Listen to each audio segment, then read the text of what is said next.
छोटा सा भाग हम बाइबल के पढ़कर फिर हम बैठेंगे। उत्पत्ति की किताब उसकी पहली अध्याय और उसका पहला वचन।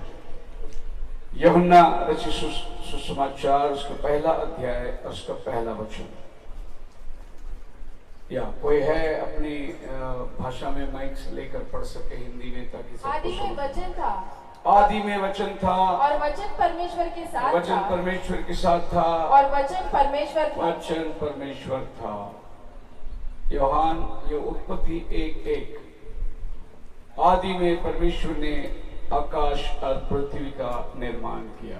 आदि में परमेश्वर ने आकाश और पृथ्वी की सृष्टि की। प्रभु आपको बहुत आशीष दे। पढ़े हुए वचन के द्वारा बैठ सकते हैं।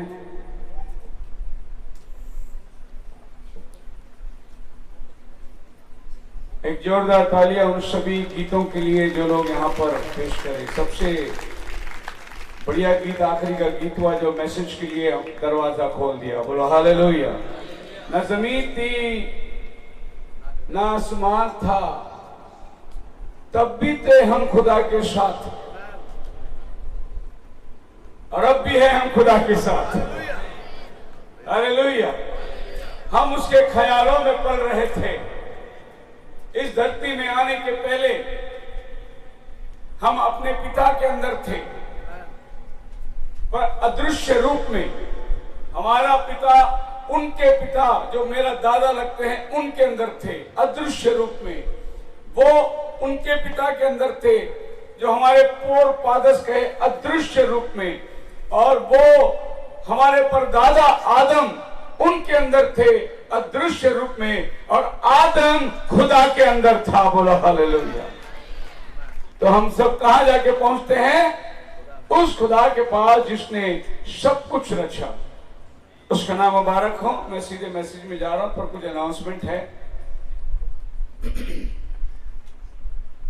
ये 2 दिन प्रभु ने हमें बहुत आशीष दी है। कितने लोग आशीष पाए हैं? खाली वही हाथ उठाए, जो ना पाए वो ना उठाए।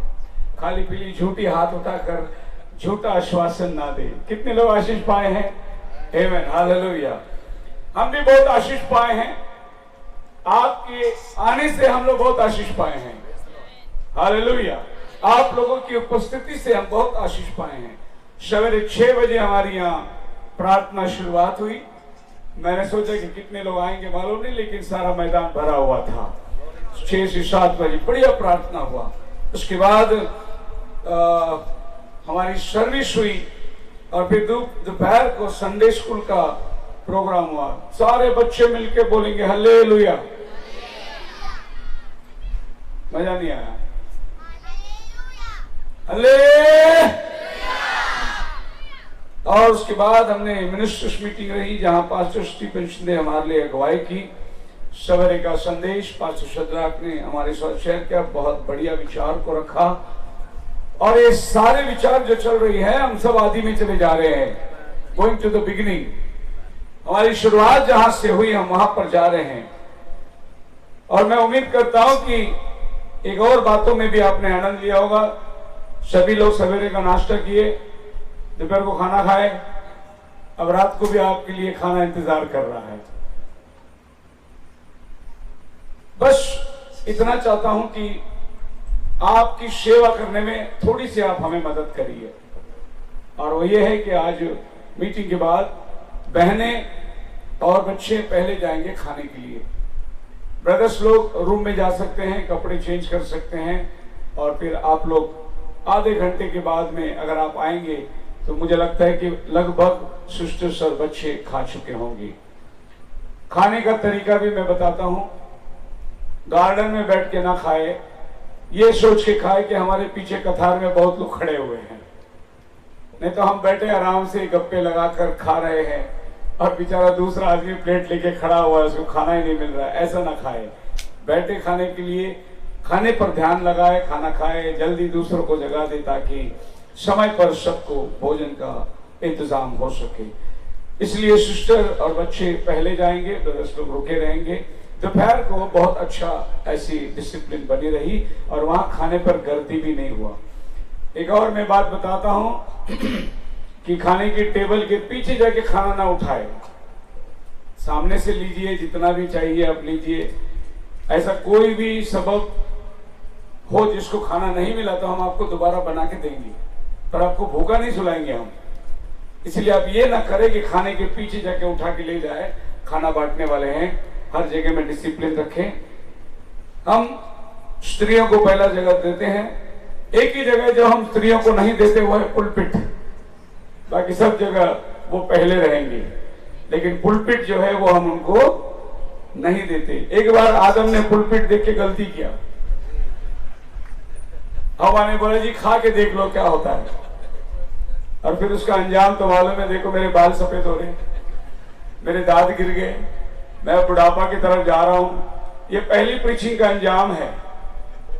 दूसरी प्रीचिंग पास्टर सारा ने किया था, और दूसरी प्रीचिंग अब्राहम ने He heeded the voice of सारा करके बाइबल में लिखा है। और दूसरी सारा का प्रीचिंग देखो, इस्माइल को लेकर आया। इशाक जो वायदे का संतान था, इस्माइल एक में एक फ्री मिल गया, और आज भी इस्माइल और इसाक लड़ाई कर रहे हैं। ये सारा का दूसरा प्रीचिंग। फिर आज औरत पुलपिट में खड़े रहे तो क्या होगा, अंजाम आप ही समझ लेना। जो वहां खड़ी थी उनका अंजाम तो देख ही रहे। ये जितने कब्रिस्तान हैं, ये वो पहला हव्वा का पास्टर, हव्वा का प्रीचिंग का अंजाम है। ये जितने अस्पताल हैं, ये हमारी आदि माता पास्टर हव्वा का प्रचार का जरिया है। इसीलिए इतने हॉस्पिटल और इतने कब्रिस्तान हैं। अगर उसकी प्रीचिंग ना होती तो हम आज परमेश्वर के संतानों के मापित होते। ना बीमार, ना मरण, ना कोई दुख, ना तकलीफ, ना आंसू होता। बोलो हालेलुया। कल के प्रोग्राम के बारे में बताना चाहता हूं। फिर हम सवेरे 6 बजे से 7 बजे 1 घंटा कल यहाँ पर उपासना करेंगे प्रभु के लिए। मैंने कहा था 5 बजे, वो आप आपके घर जाने के बाद, कल से जो घर जाएंगे तब से, लेकिन यहाँ पर हम लोग 6 से 7 तक इकट्ठे होंगे। और कल हम बपतिस्मा सर्विस रखने वाले हैं, और ये बपतिस्मा सर्विस सवेरे होगी। सो जब हम 7 बजे यहाँ प्रार्थना खत्म करेंगे, सीधे बपतिस्मा में जाएंगे। यहाँ पर बपतिस्मा की टंकी है, यहीं पर हम बपतिस्मा देंगे, और जितने लोग प्रार्थना के लिए आए हैं सभी लोग हम बपतिस्मा अटेंड करेंगे। और जो बपतिस्मा लेने वाले हैं, कल सुबह 6 बजे आप तैयार रहिए। 10:30 बजे हम लोग सर्विस में आएंगे, और 1 से 3 तक लंच के बाद 3 से 5 तक यूथ लोगों का कार्यक्रम होगा, जवान बच्चों का। आज संडे स्कूल के बच्चों का हुआ, जवान बच्चों का कार्यक्रम होगा। 5 बजे हम लोग चाहे 3 से 5 बजे तक यूथ मीटिंग के बाद 5 से 6 बजे तक 1 घंटा सिस्टर्स लोगों की मीटिंग होगी, वुमेन्स मीटिंग। हम चाहते हैं इस कन्वेंशन में हर क्षेत्र के लिए संदेश मिले, बच्चों के लिए भी अपना काम, जवानों को भी कुछ मिले, और बहनों के लिए भी। आज कल वुमेन्स मीटिंग होगी 5 से 6 बजे 1 घंटा उधर ही होगी हमारे चर्च के अंदर। आइए हम आज के ये बड़े दिन के लिए प्रभु को धन्यवाद देंगे। ये बच्चों को देखकर बड़ा आनंद हमें महसूस हुआ, आपको भी महसूस होगा अगर आपके बच्चे यहाँ हुए होते। बहुत खुश लगते कि आपके बच्चे प्रभु के लिए कुछ कर रहे हैं, एक्शन के द्वारा, ड्रामा के द्वारा, डांस के द्वारा प्रभु की महिमा कर रहे हैं। कितने लोग खुश हैं इस बात से? हालेलुया। देखिए, आप तो सब जानते हैं, खेती वाले हैं, गांव खेड़े में रहने वाले हैं। जब गाय का बच्चा छोटा होता है, जन्म हुआ 1-2 दिन में, क्या करता है गाय? उसको देखा अपने बच्चे को, ओ कुत्ता, उसका डांस बिल्कुल अजीब सा डांस रहता है उसका। कैसे कूदता है वो आपको समझ में नहीं आएगा। अगर आप बछड़े की कूदना हुआ देखा रहेगा तो आपको पता चलेगा। अगर आप बोलेंगे बछड़े को चुप रहे और गाय को बोलेंगे तू जरा कूद के दिखा, गाय कूदेगा तो मजा नहीं आएगा। लेकिन जब बछड़े कूदते हैं तो देखने को मन भाव है। जब बच्चे डांस करते हैं देखने के लिए मन भाव है। बोलो हालेलुया। एक बार ऐसा हुआ था, पूना के कन्वेंशन में कुछ भाई लोग, पास्टर भाई लोग आए थे, और ऐसी एक डांस होगी तो बहुत बड़ी समस्या खड़ी हो गई। मीटिंग के बाद तुरंत बोले पास्टर जी हम आपसे मिलना चाहते हैं। एक कॉन्फ्रेंस मीटिंग हुई और मुझे बीच में बिठा के बोले कि हम सब अच्छा था, खाना अच्छा था, मीटिंग अच्छा था, लेकिन वो डांस हमें पसंद नहीं आया। तो मैंने बोला क्या हम वचन के बाहर चले गए क्या? पढ़िए भजन संहिता 150 उसका 4 वचन। क्या हम वचन से बाहर चले गए? डफ बजाते और नाचते हुए उसकी स्तुति करो। डफ बजाते और नाचते हुए उसकी स्तुति करो। नाचते हुए उसकी क्या करो? Hallelujah, hallelujah. डफ बजाते नाचते हुए उसकी स्तुति करो। बिब्लिकल ये बाइबल आपको कहता है कि आप आनंदित हो। आपके घर में कभी शादी ब्याह हो जाती है, आनंद के मारे क्या आपके घर में डांस नहीं होती? क्या आप थोड़ी सी उछलते नहीं? तो प्रभु के लिए करने में कौन सी दिक्कत है? बाइबल कहती है मैं तुम्हें लौटाऊंगा।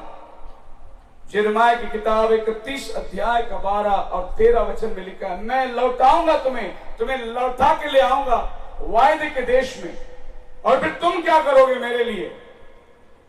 यिर्मयाह 31 अध्याय का 12 और 13 वचन। इसलिए वे सियोन की चोटी पर आकर जय जयकार करेंगे जी, और यहोवा से अनाज, नया दाख मधु, टटका तेल, भेड़ बकरियां और गाय बैलों के बच्चे आदि उत्तम उत्तम दान पाने के लिए ताता बांधकर चलेंगे जी, और उनका प्राण सींची हुई बारी के समान होगा। हाँ। और वे फिर कभी उदास न होंगे जी।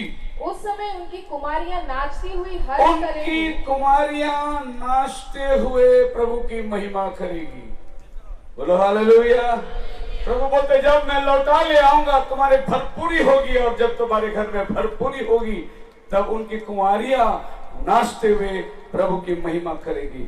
शबोपदेशक 3 अध्याय का 4 वचन लिखा है रोने का समय, नाचने का भी समय है। हर चीज का एक समय है। और ये हार्वे जुबली कन्वेंशन, ये हमारा सालाना वार्षिक एक आनंद का समय है, कटनी का समय है। और ये कटनी के समय में हम प्रभु को महिमा करना चाहते हैं। नबी कहता है कि जो संडे स्कूल, चर्च में संडे स्कूल नहीं है उसका अगला पीढ़ी मरण है। तो ये बच्चे आज सीखना बहुत जरूरी है।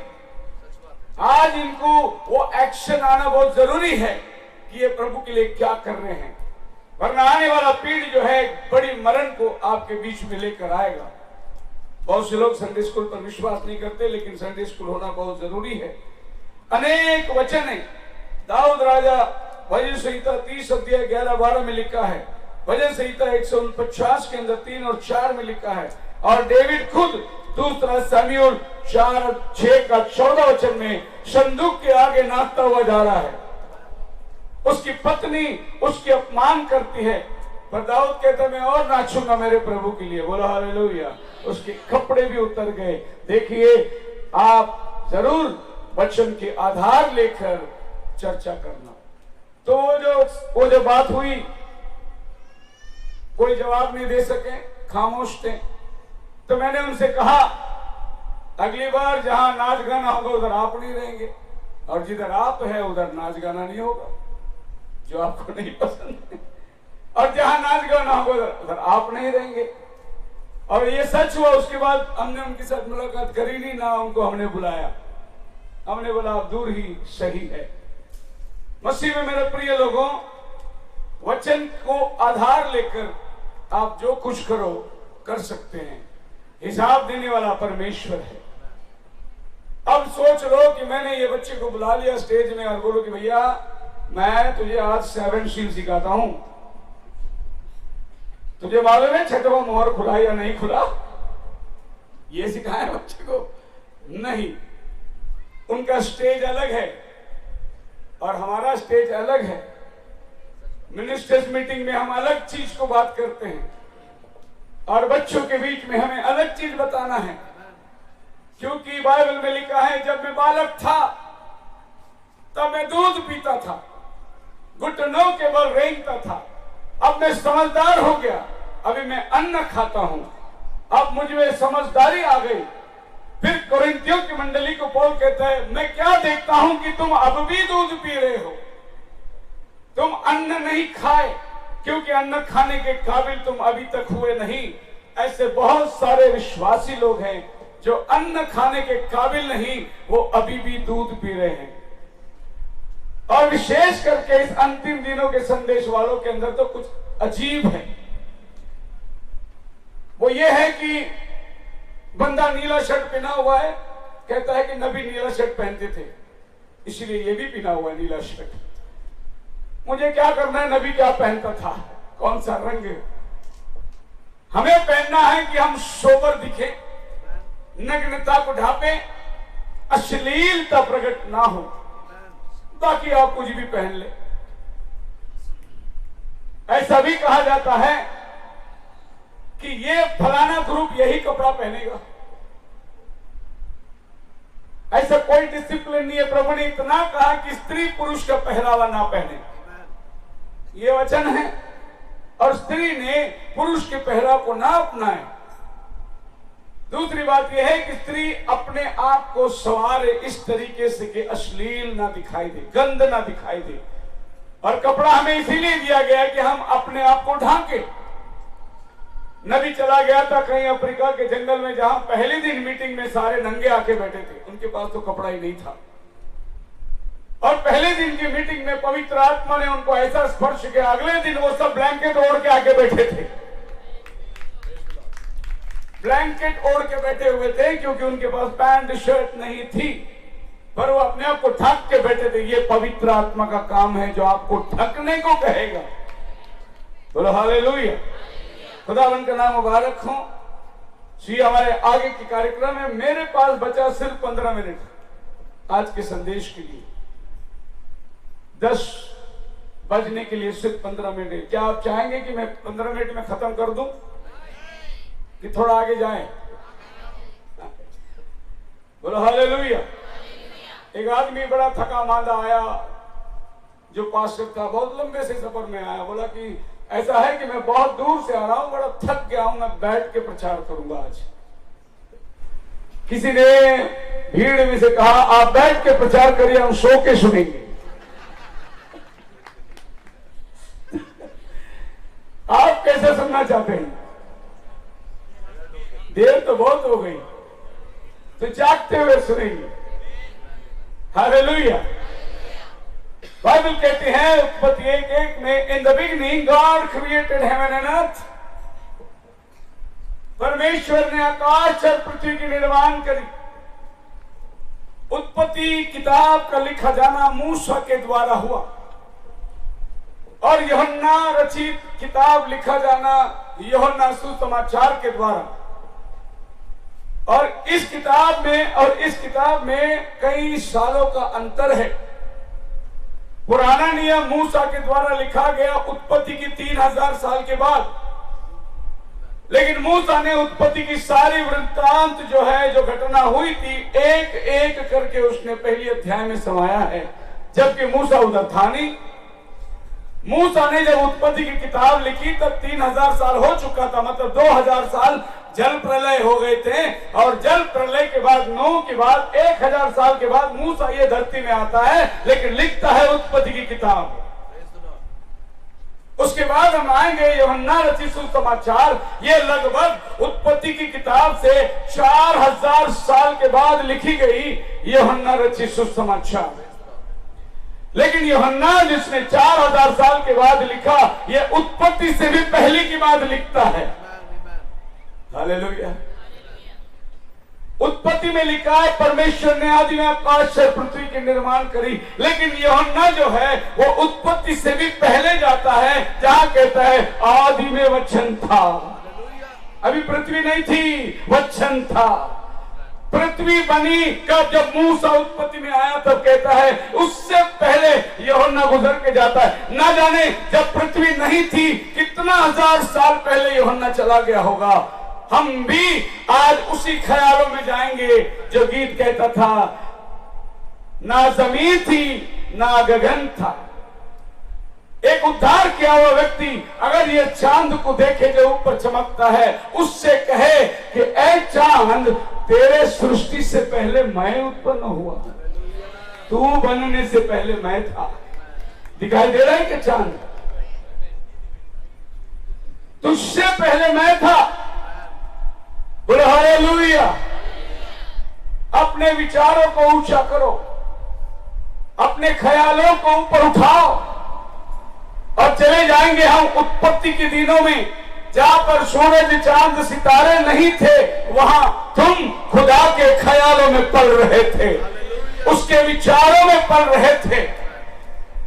तो क्या बात है, जहां मूसा नहीं था, उन बातों को मूसा कैसे लिखता है, और वो भी बिल्कुल मात्रा को लेकर लिखता है। पहला दिन ये हुआ, दूसरा दिन ये हुआ, तीसरा दिन ये हुआ। ये आदमी कैसे उत्पत्ति की बातें लिखता है? नबी कहता है, he went to the back part of God's mind, hallelujah. मूसा चला गया खुदा के उस पिछले भाग में जो कि भूतकाल थी, और वहां उसने देखा उत्पत्ति में शैतान कैसे आया, उत्पत्ति में क्या हवा ने कहा, क्या आदम ने जवाब दिया, कैसे का पाप हुई, कैसे वो बगीचे से बाहर निकाले गए। ये सब खुदावन के ख्यालों में मूसा ने जाके पढ़कर लिखा। बोलो हालेलुया। आप मेरे साथ हैं? अब देखिए, मैंने ये बात पहले बताई, फिर एक बार मैं बताना चाहता हूं कि मूसा ने कहा, प्रभु मैं आपका चेहरा देखना चाहता हूं। जिसने लाल समुद्र पार कर उन्हें ले आया, जंगल में मन्ना खिलाया, अद्भुत काम, चट्टान से पानी पिलाना, ये सब चमत्कार होने के बाद प्रभु मूसा से कहता है, मुझे आपको देखना है प्रभु, तेरा चेहरा दिखा। प्रभु ने कहा, मैं मेरा चेहरा नहीं दिखाऊंगा, मेरा पीठ दिखाऊंगा तुझे। क्या दिखाऊंगा? अब देखिए, प्रभु ने मोसेस को पीठ कैसा दिखाया। बोला, मैं पर्वत पर अपने हाथों से तुझे संभाले रहूंगा, तेरे सामने से गुजरूंगा, तू मेरा चेहरा नहीं मेरा पीठ देखेगा। हालेलुया। अब खुदा का पीठ क्या है और खुदा का चेहरा क्या है? यूहन्ना ने प्रकाशित वाक्य में, यही तो मैं कह रहा था, कॉर्ड वाला दे दो मुझे।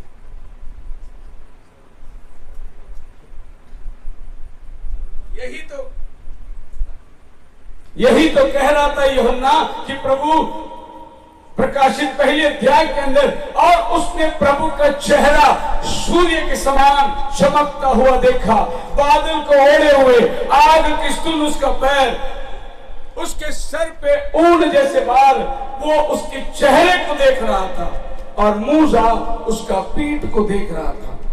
तो मोसेस ने जब पीठ को देखा तो ये खुदा के पीठ के पीछे जो घटना उत्पत्ति में हुई थी, मोसेस ने लिख दिया। वो पहाड़ पर पीठ देखने गया था, उत्पत्ति की किताब लिखने गया था वो। और यूहन्ना ने खुदा के चेहरे को देखा, अगले 2000 साल क्या होने वाला है वो उसने पतमोस नाम टापू में बैठ के लिख दिया, जो प्रकाशित वाक्य की किताब है। बोले हालेलुया। एक ने पीठ देखा, एक ने चेहरा देखा।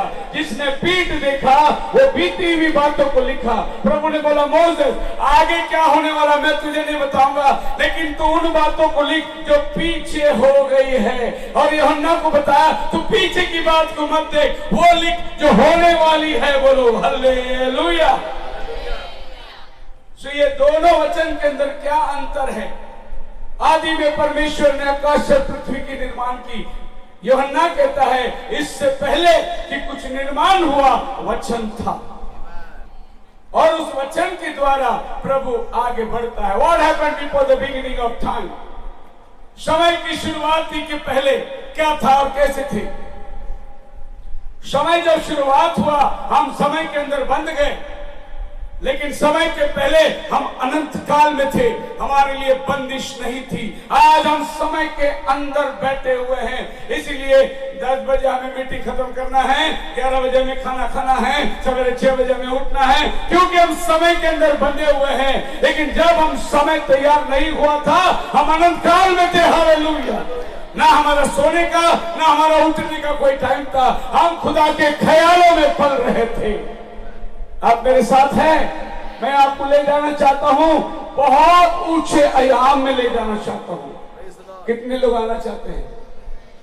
या मैं वो नहीं कहना चाहता यीशु अच्छा था, यीशु आशीर्वाद देता है, यीशु मच्छी रोटी खिलाया, यीशु पानी पे चला, मैं वो नहीं कह रहा हूं। मैं आपको ले जा रहा हूं, इससे पहले दुनिया ने आकाश और पृथ्वी को बनाई गई, हम कहां थे? क्या आप जानना चाहते हैं? आपके पास से मैं सुनना चाहता हूं हालेलुया का नारा। ओए हालेलुया।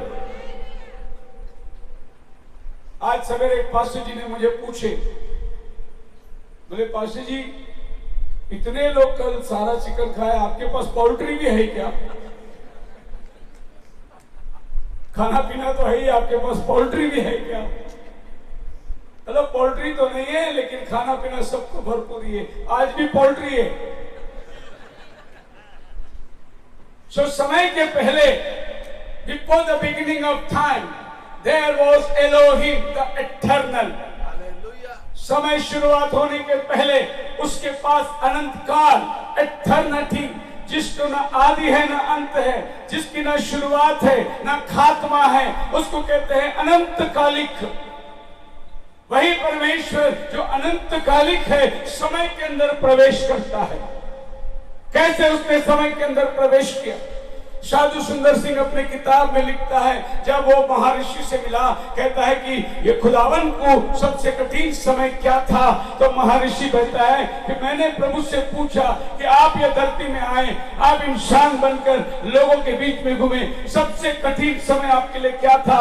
यीशु मसीह ने कहा, जब मैं मरियम के गोद में 9 महीना था, वो मेरा सबसे कठिन समय था। हालेलुया। अनादिकाल का परमेश्वर, सूरज और चांद बनाने वाला, एक गर्भ में आकर बैठा था 9 महीना, वो सबसे कठिन समय था। दूसरा सवाल महर्षि पूछता है, फिर आपको सबसे आनंद का समय, सबसे खुशी का समय, आपको पसंद वाला समय कहता है? वो खुदावन यीशु मसीह ने कहा, मैं पसंद करता हूं विश्वासी लोग के दिल में रहना। हालेलुया। ये जगह मेरा सबसे भाना वाला जगह है। तो आज खुदावन किधर है? तुम परमेश्वर के, तुम्हारे अंदर वो वास करता है। इटर्नल गॉड समय के अंदर प्रवेश किया। 33 साल वो ये धरती में रहा। वो हर समय को गिनते गिनते चल रहा था। वो कहता था, अब समय आया, मैं जा रहा हूं। अब समय आ गया, मैं तुम्हें छोड़ रहा हूं। अब समय आ गया, मुझे क्रूस पर मारने वाले हैं। वो समय को गिन गिन के चल रहा था। दोस्तों, सबसे छोटा समय में काम करने वाला अगर कोई महान पास्टर था तो वो प्रभु यीशु मसीह था। थोड़ा समय में उसने काम किया, बहुत थोड़ा समय को उसने उपयोग किया। सिर्फ 3.5 साल उसने ये धरती में सेवा करी। समय के अंदर बंधा हुआ था। वो एक ही व्यक्ति है जो कहता है यूहन्ना 4 में, मुझे समरिया से होके जाना है। प्रभु क्यों?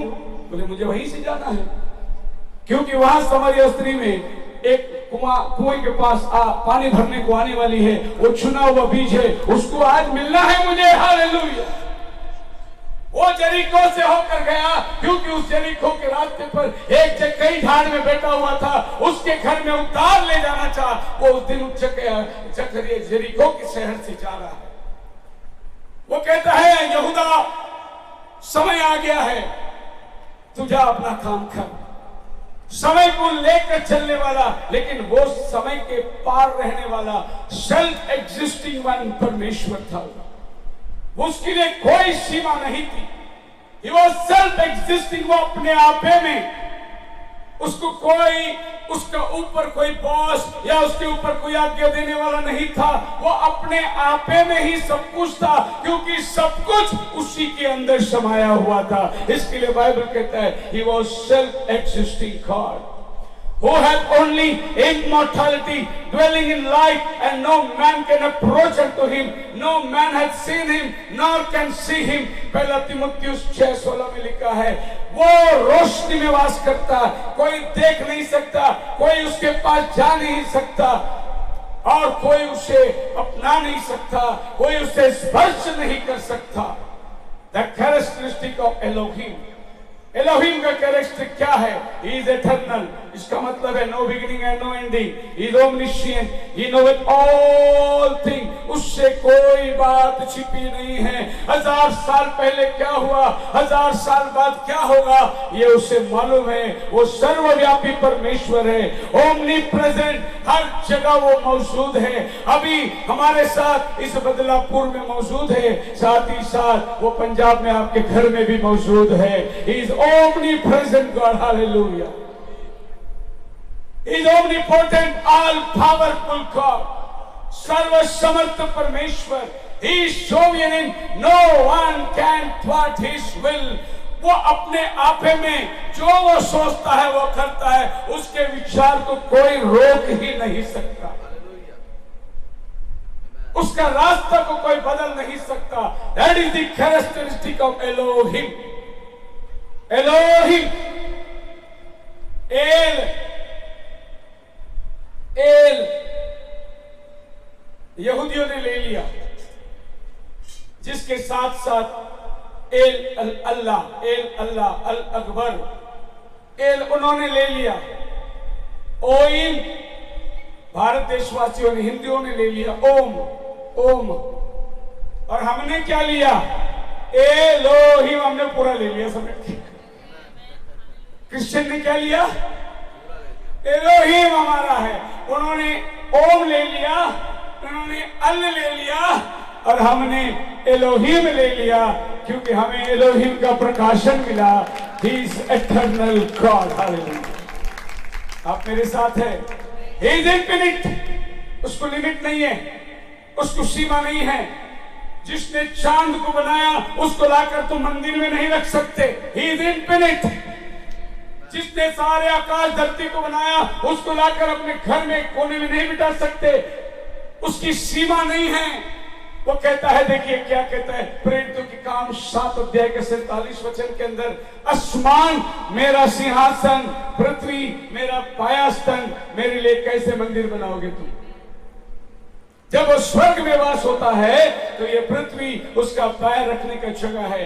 Before the foundation of the world, the attributes of that Elohim was expressed in eternity, that was thought.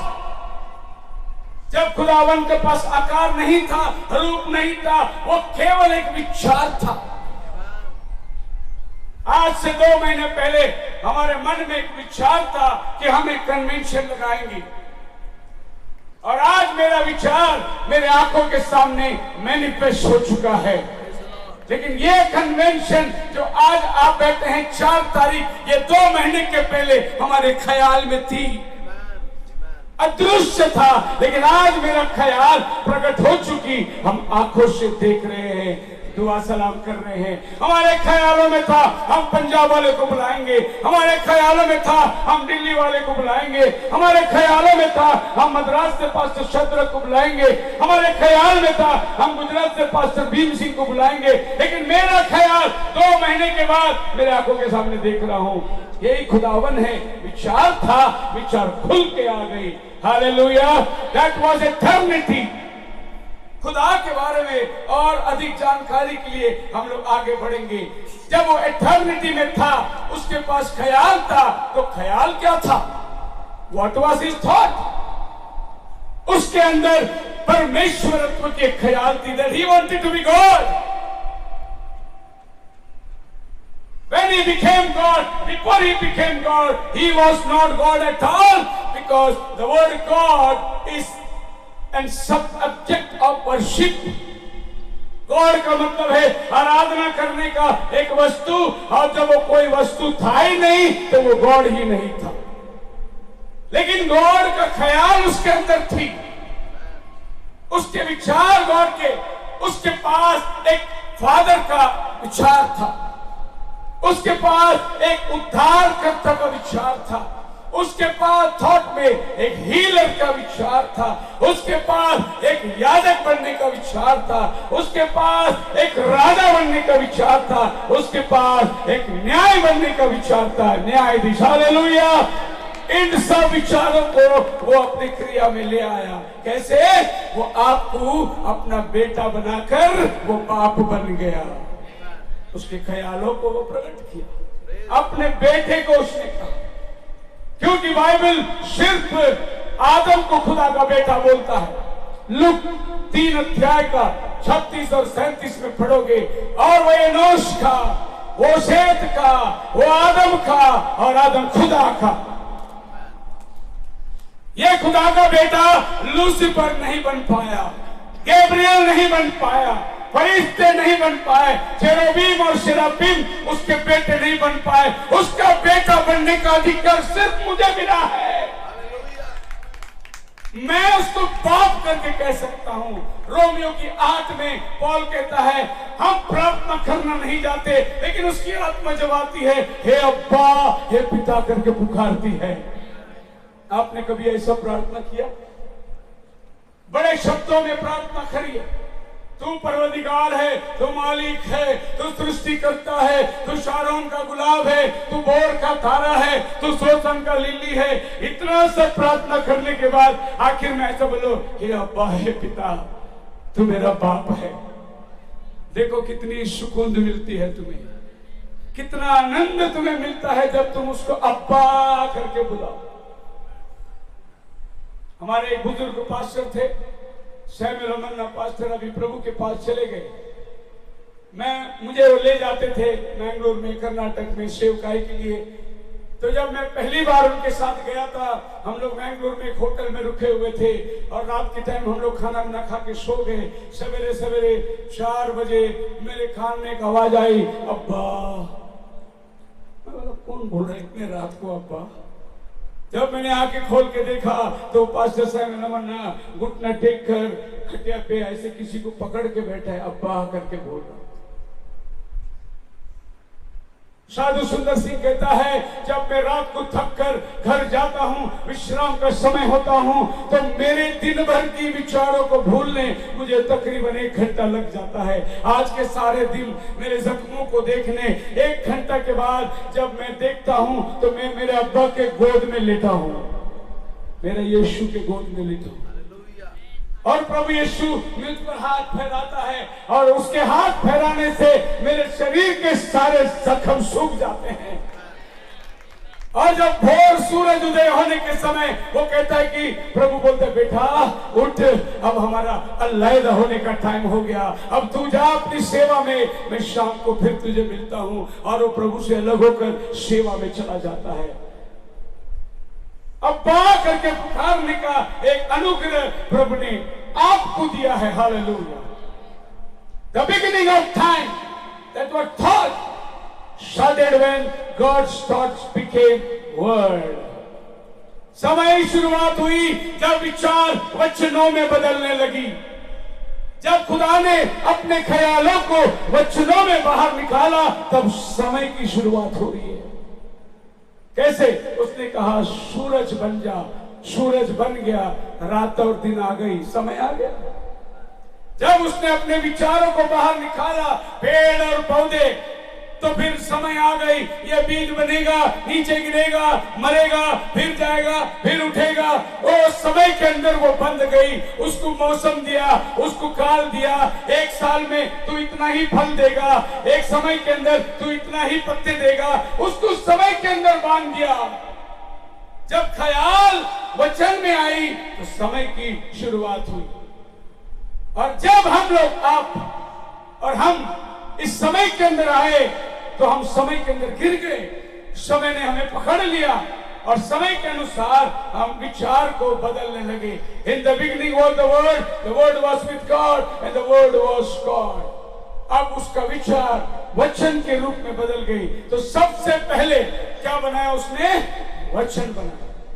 इसीलिए बाइबल बोलते हैं आदि में, इससे पहले कुछ नहीं था। और वचन जब बनी, उसके अंदर से जब ख्याल बाहर निकली, तो खुदा ने अपने वचन को लेकर एक थियोफनी शरीर को तैयार किया। इब्रानी की किताब 1 अध्याय उसका 3 वचन पढ़ी।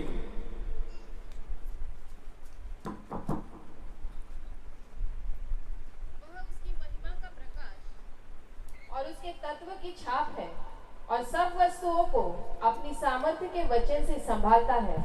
वह पापों को धोकर ऊंचे स्थानों पर महामहिमा Who being the brightness of his glory, उसकी महिमा का रोशनी, and the express image of his person, और खुदा का रूबरू एक व्यक्ति या एक स्वरूप, and upholding all things by the word of his power, और ये सभी चीजों को अपने वचनों की सामर्थ में बांध के रखा है। वो कैसे वो बांध के रखा है वचनों में?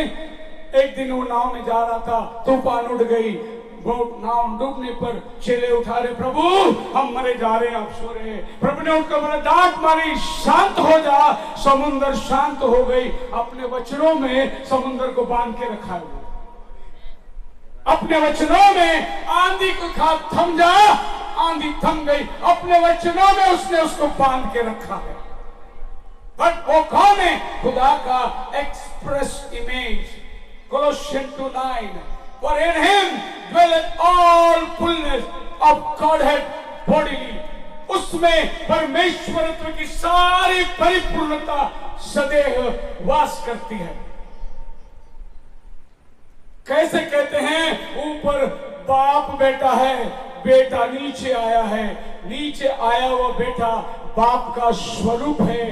जो कुछ बाप है वो बेटा के अंदर आ गया है। हालेलुया। और जो कुछ बेटा के अंदर था, बेटा ने वो कलीसिया में उंडेल दिया है। तो आज जो खुदा है वो कलीसिया है। आप और हम आज वही है जो खुदा था, जो है और जो आने वाला है। And the who is the image of invisible God, जो अदृश्य परमेश्वर का प्रतिरूप है। बोलो हालेलुया। कोलोसियन 1:16-17 में लिखा है, for by him were all things created, उसी के लिए सब कुछ सृजा गया। सुनिए बाइबल क्या कहती है, क्योंकि उसी में सारी वस्तुओं की सृष्टि हुई। उसी में सारी वस्तुओं की सृष्टि हुई। स्वर्ग की हो अथवा पृथ्वी, स्वर्ग हो चाहे पृथ्वी हो, देखी या अनदेखी, देखी या अनदेखी, क्या सिंहासन क्या प्रभुता, क्या सिंहासन क्या प्रभुताएं, क्या प्रधानता है क्या अधिकार, जी सारी वस्तुएं उसी के द्वारा, उसी के द्वारा और उसी के लिए, उसी के लिए। अजीब है, जो कुछ बना उसी के द्वारा बना, जो भी बना उसी के लिए बना। हम उसी के लिए बनाएंगे। ये उसी का विचार था, क्योंकि उसके विचार में था कि जब तक मेरा बेटा नहीं आएगा तो मुझे अब्बा करके कौन पुकारेगा, मुझे है पिता करके कौन बुलाएगा। इसीलिए उसको एक बेटे की जरूरत थी और उसने पृथ्वी में अपना एक बेटा, and he is before all things, और उस सब में पहला है, and by him all things consist, और उसी में सारा चीज समाया गया है। सब कुछ उसी के अंदर है। सो ये थियोपनी जो खुदावन ने बनाया, ये चांद सितारे आकाश, ये धरती जो नियुक्त समय में घूम रही है, सबको प्रभु ने टाइम दिया और अपने अपने टाइम के अनुसार सब लोग अपना काम को कर रहे हैं। बोलो हालेलुया। ठीक पृथ्वी 365 दिन में घूम के आ रही है, ठीक 24 घंटे में पृथ्वी अपनी जगह घूम रही है। ये सब ख्यालों में अब समय के अंदर चली आ गई और समय के अंदर इन घटनाओं को प्रभु ने बांध दिया। उत्पत्ति 1:26, 1:27 में लिखा है, और उसने मनुष्य को अपनी सृष्टि में रचा। सुनिए, परमेश्वर ने मनुष्य को अपनी सृष्टि में रचा। कोई बहन हो तो इस बहन को अपने पास बिठाए। The spirit man created Adam's theophany. आत्मिक आदम का आत्मिक स्वभाव को शुरुआत कर दिया गया है। बोलो हालेलुया। आप मेरे साथ हैं? सो परमेश्वर उत्पत्ति की किताब में जो बनाया गया आदम,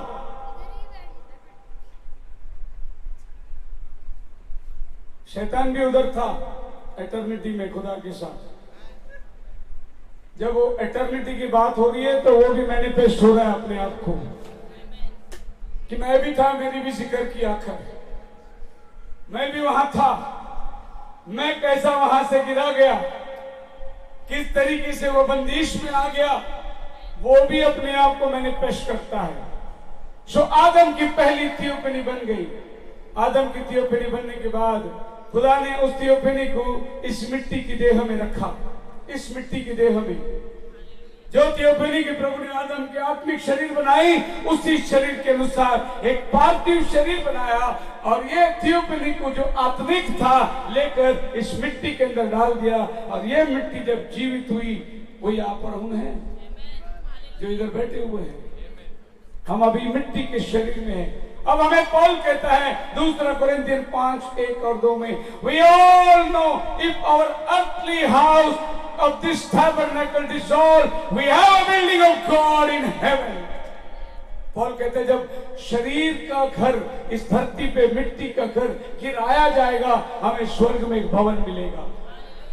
ये स्वर्ग में का भवन अभी बनाया नहीं जाएगा, आप पहले उसी में थे। अभी आप इस धरती के शरीर में आ गए हैं। अब यह धरती का शरीर छोड़कर फिर से आप उस शरीर के अंदर जाने वाले हैं। कैसा लग रहा है आपको सुनने के लिए? आपके लिए एक आसमानी देह भी है, आपके लिए एक स्वर्गीय देह है। जिस देह में आप पहले थे, आप उसी देह के अंदर फिर जाने वाले हैं। वो देह इस पृथ्वी के अंदर रहेगी कुछ समय तक। उसके बाद हम फिर से जिस ख्यालों में निकले थे, उसी ख्यालों में फिर से लौटने वाले हैं। इस शरीर में रहने के समय पौल कहता है दूसरा वचन में, और इन दिस वी ग्रो, इसे तो हम कराहते और बड़ी लालसा रखते हैं जी कि अपने स्वर्गीय घर को पहन ले, हाँ, कि इसके पहनने से हम नंगे न पाए जाए। देखिए पौल कहता है हम इस शरीर में रहने के टाइम लालसा रखते हैं कि उस शरीर को पहनेंगे। इस शरीर में रहने के टाइम हम लालसा रखते हैं। पौल कहता है हे प्रभु, मैं नहीं चाहता जीने के लिए, तेरे पास आना चाहता हूं, फिर भी मेरी नहीं तेरी मर्जी पूरी हो जाए। पौल कहता है मुझे जीने की जरा भी आश नहीं, जाना चाहता हूं, मगर तुम्हारे लिए मैं थोड़ा देर धरती पे हूं, ये मेरी इच्छा है। कौन सी देह में, कहां जाना चाहता था वो, कहां वो बोलता था कि मैं जाना, मुझे रहने की इच्छा नहीं। हर कोई व्यक्ति आज जो प्रभु में आ जाए, वो धरती में रहना नहीं चाहता, वो धरती की बातों पर मन नहीं लगाता, वो अपनी आसमानी चीजों के ऊपर अपना मन लगा के रखता है। क्योंकि कोलोसियों की 3 अध्याय में कहता है मैं आसमानी बातों पर मन लगाता हूं, शरीर की बातें सब मेरे जीवन से दूर हो चुकी है। Our house which is from heaven, हमारा एक घर जो स्वर्ग में बना हुआ है। Ephesians chapter 1 verse 4-6, according to he had chosen us in him before the foundation of the world, उसने हमें जगत उत्पत्ति से पहले चुन लिया है। एक बार हम ट्रेन में सफर कर रहे थे, हमारे सामने कुछ विश्वासी लोग चढ़ गए, जवान बच्चे थे, और वो विश्वासी बच्चे जो है थोड़ी मजाक करने लगे। कहते हैं कि एक आदमी सीट में से उठकर उतरने गया तो एक लड़का बोलता है प्रभु ने मेरी प्रार्थना सुन ली और मुझे जगह मिल गया। फिर दूसरा आदमी दूसरे सीट से उठ के दूसरे स्टेशन में गया तो दूसरा लड़के ने बोला प्रभु ने मेरी भी प्रार्थना सुन ली, मेरे को एक जगह मिल गया। तब मैंने उसको बोला भाई, वचन में लिखा है प्रभु का नाम निंदा मत करना, अपना प्रभु का नाम व्यर्थ मत लेना। उसने मुझे बोला आप जानते हैं मैं कौन हूं? मैं पास्टर हूं। मैं बोला अच्छा, अब कब पास्टर बने? अजी 10 साल पहले मैं मेरा घर छोड़कर, माँ बाप को छोड़कर प्रभु को अपनाया हूं। मैंने कहा पास्टर जी आप बहुत गलत बोल रहे हैं। कैसे गलत बोल रहे हैं? क्योंकि बाइबल बोलता है तुमने मुझे नहीं चुना, मैंने तुम्हें चुना। आप बोल रहे मैंने प्रभु को चुना, ऐसा बाइबल बोलता ही नहीं। बाइबल बोलता है मैंने तुम्हें चुना है। और आप बोलते मैं 10 साल पहले ये घर छोड़कर आ गया, सब कुछ ठुकरा दिया, अब मैं प्रभु में आ गया, ये भी तुम गलत बोलते। बाइबल बोलता है दुनिया बनाने से पहले उसने मुझे चुन लिया है और तुम खाली 10 साल में बैठे हो। उसने मुझे पूछा आप कौन है? मैं भी बोला मैं भी पास्टर हूं। बोलो हालेलुया। अंदर से बोला मैं तेरा बाप हूं। बोलना है तो बोल के देख, मैं दिखाता हूं तुझे बाइबल क्या कहती है। बोलो हालेलुया। हर जवाब बाइबल आपको देती है। So God has a book in heaven, उसके पास किताब है और वो कहता है कि मैं तेरे नाम को किताब से नहीं काटूंगा। परंतु मैं उसे कबूल कर लूंगा मेरे पिता के आगे। मतलब एक किताब है जिससे नाम काटी जाती है और एक किताब है जिससे नाम काटी नहीं जाती। एक जीवन का किताब है जिसमें नाम लिखा गया और आप अगर उसकी मर्जी को नहीं तो जीवन की किताब से आपके नाम निकाले जाएंगे। एक और किताब है जो मेमने का किताब है, उसमें से आपका नाम कभी नहीं निकाला जाएगा क्योंकि वो यीशु के लहू से लिखा गया है। जीवन की किताब से नाम काटा जाता है। इसलिए मूसा ने एक दिन कहा, प्रभु अगर तू इन पर हाथ बढ़ाए पहले मेरे नाम को काट दे। प्रभु ने बोला नहीं, तेरा नाम नहीं काटूंगा मैं। मतलब नाम कटता भी है। फिर नाम लिखे गए। कब लिखे गए? दुनिया बनाने से पहले नाम लिखा गया है। इस अमरनाथ शहर में 1969 को 17 मार्च को म्युनिसिपैलिटी के रिकॉर्ड में लिखा है, एक लड़का पैदा हुआ डेविड परिवार के अंदर। और बाद में हमारे माँ बाप ने जाकर शेखर नाम बोल के सर्टिफिकेट लेके आए। इस रिकॉर्ड में 1969 के अंदर मेरा नाम लिखा गया, लेकिन उस रिकॉर्ड में दुनिया बनाने से पहले मेरा नाम लिखा गया है। हालेलुया।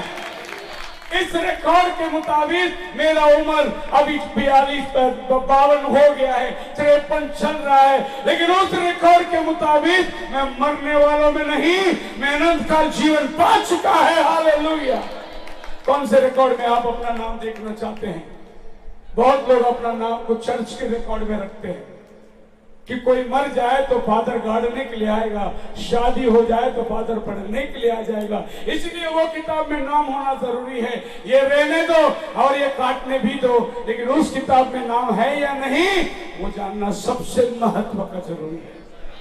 बोलो हालेलुया।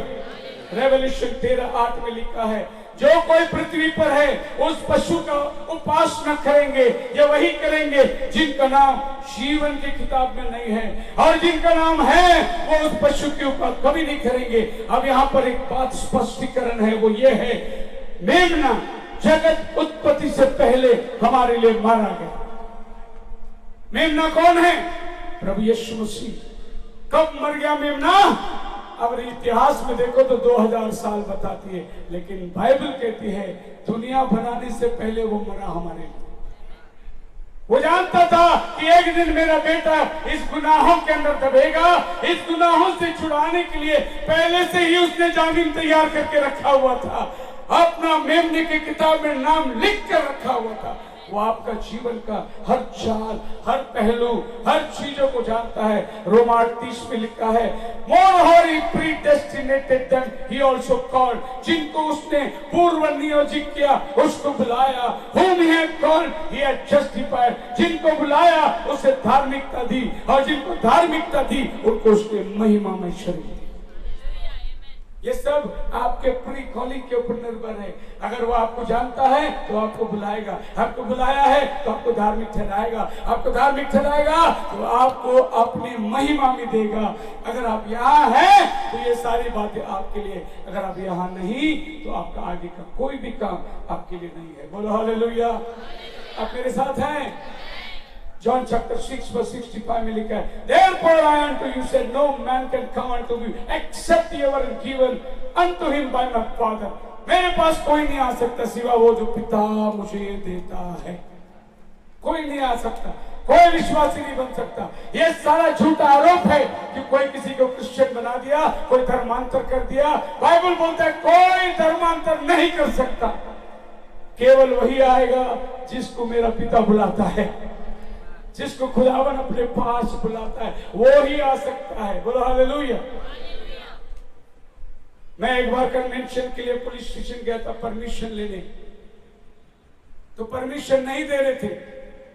डीसीपी साहब उल्लासनगर कोर्ट जोन के अंदर मुझे बिठाकर बोले, आप लोग धर्मांतर करते हैं। मैं बोला नहीं सर। आप कन्वेंशन पर विश्वास करते हैं?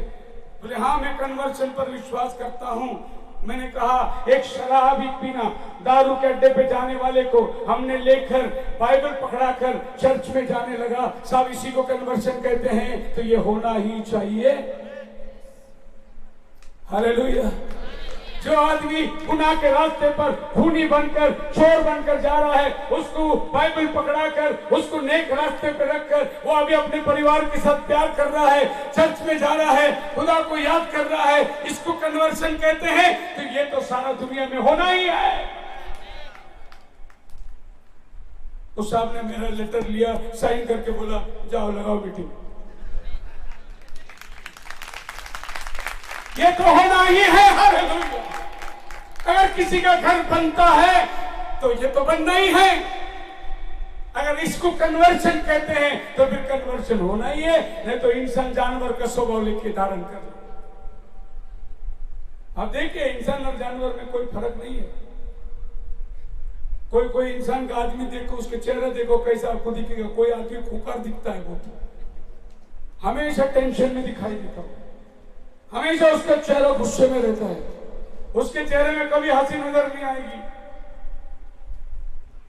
वो गाना भी गाता है, खुशी ही खुशी है, खुशी ही। अरे गाना मुंह पे नहीं यार, तेरे चेहरे पे भी खुशी होने दे।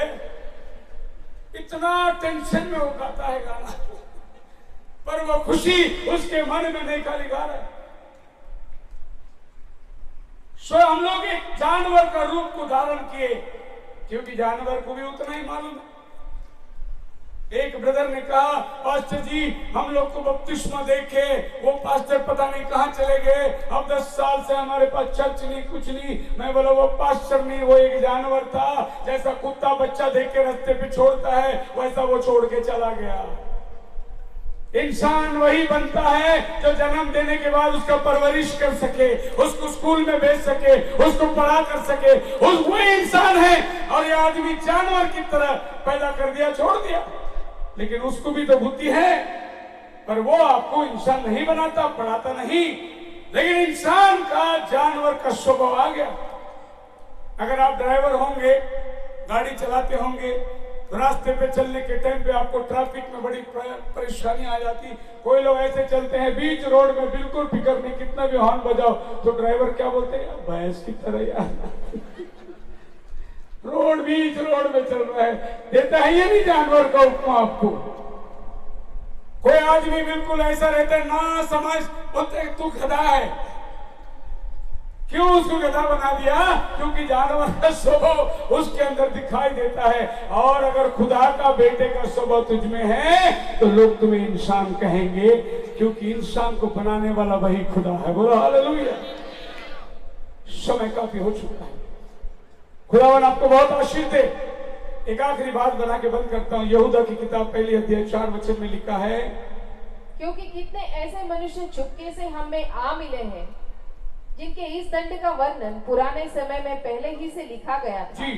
ये भक्तिहीन है और हमारे परमेश्वर के अनुग्रह को लुचपन में बदल डालते हैं। For there are certain men corrupt in unawares, who were before of old ordained to this condemnation, ungodly men.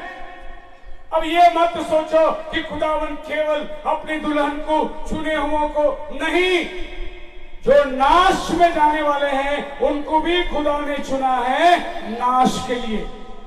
किसके लिए? नाश के लिए।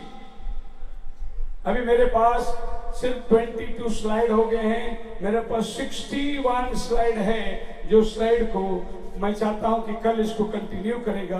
तब तक के लिए खुदावन आपको आशीष दे। आइए हम लोग प्रार्थना के अंदर जाएंगे। अपने स्थानों पर खड़े होकर इस समय अर्पण करेंगे अपने जीवन को। आइए दुआ करते हैं।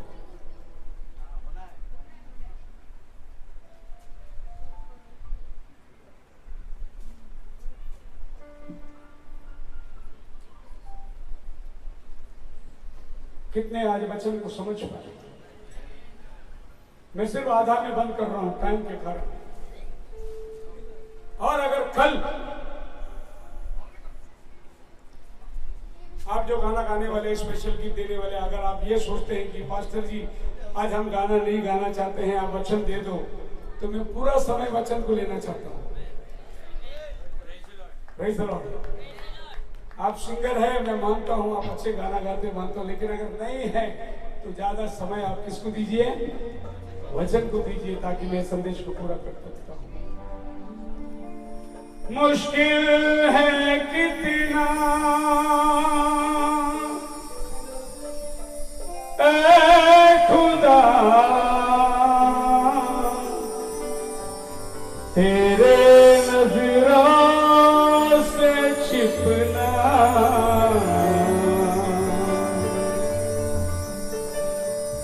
बेचैन कर रहे मुझको मेरे गुनाह, बेचैन कर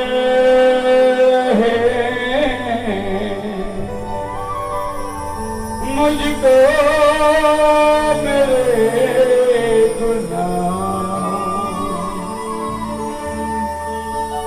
खुद को गुनाह की लिबास में, खुद को गुनाह की लिबास में कब तक छिपाता रहेगा,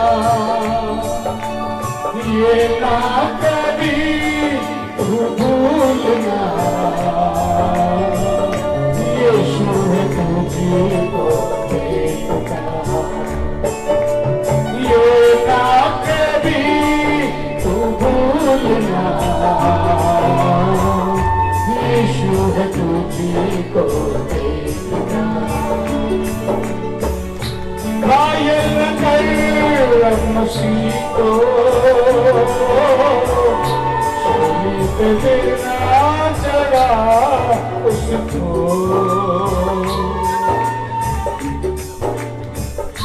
घायल न कर मसीह को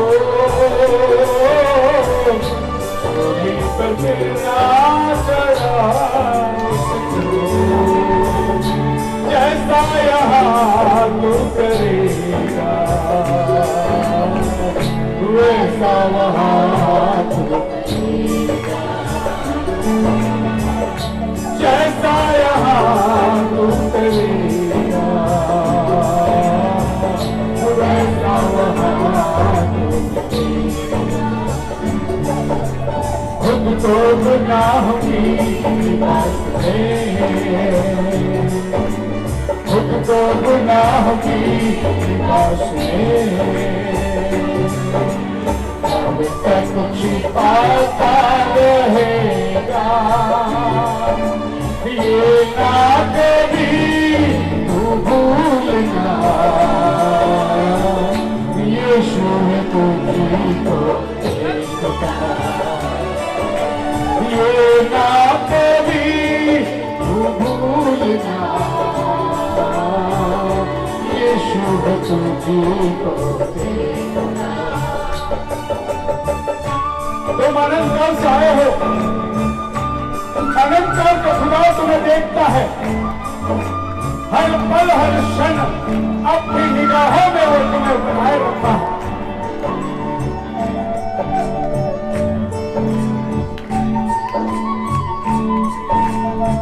अगर तूने इस बात को जान लिया कि तो खुदा के ख्यालों में था और आज फिर तो उसके ख्यालों में चले आ,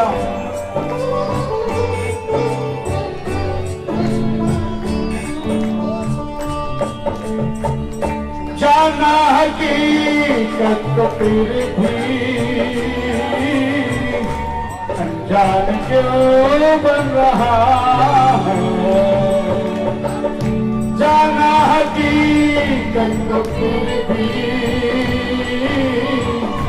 अनजान क्यों बन रहा है, यीशु ही अपने कलाम से इंसाफ तेरा करेगा, यीशु ही अपने कलाम से इंसाफ तेरा करेगा, जाना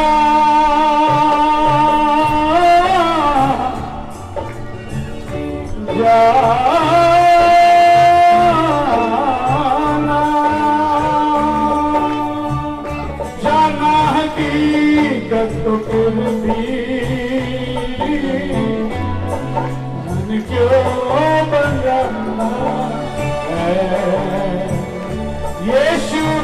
अपने कलाम से इंसाफ तेरा यीशु ही अपने कलाम से इंसाफ तेरा मुश्किल है कितना खुदा तेरे नजरों से छिपना बेचैन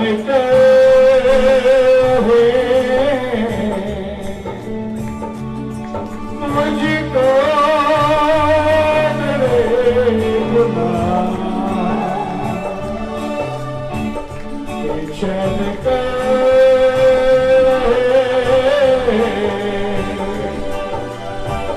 मुझको मेरे गुनाह।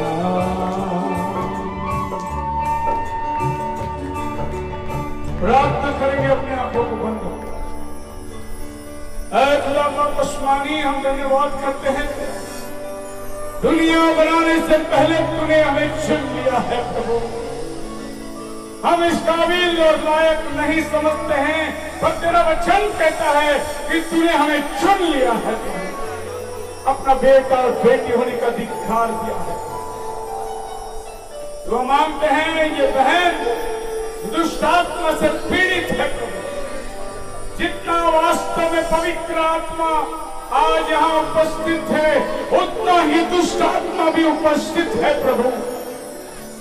उसके मैनिफेस्टेशन को यीशु के नाम से बंद करते हैं अभी, तुरंत बह जा। यीशु के नाम में शिफा है, यीशु के नाम में छुटकारा है, यीशु के नाम में बदलू प्राप्ति है। निकल जाए यीशु के नाम से, ये बहन को छोड़ के पूरा आजाद हो जाए। सारी प्रार्थना यीशु के नाम में मांगते सुना कबूल करो। आमीन आमीन।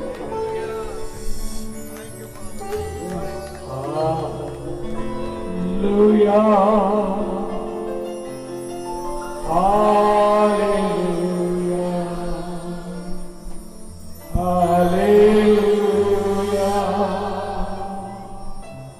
हालेलुया।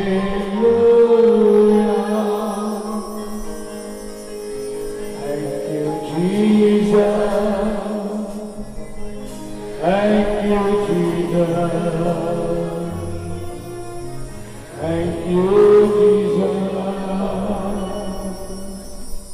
thank you Jesus। विश्व मसीह का कृपा शक्ति समाधान पवित्र आत्मा का सौभाग्य तरफ से लेकर उसके आगे तक सबके साथ बन जाए। सब मिलकर कहें खुदावन आप सबको आशीष दे। बहनें और बच्चे पहले जाएंगे, भाई लोग रहें कमरे में जाएंगे, फिर भाई लोग पार्टिसिपेट कर सकते हैं। खुदावन आप सबको आशीष दे।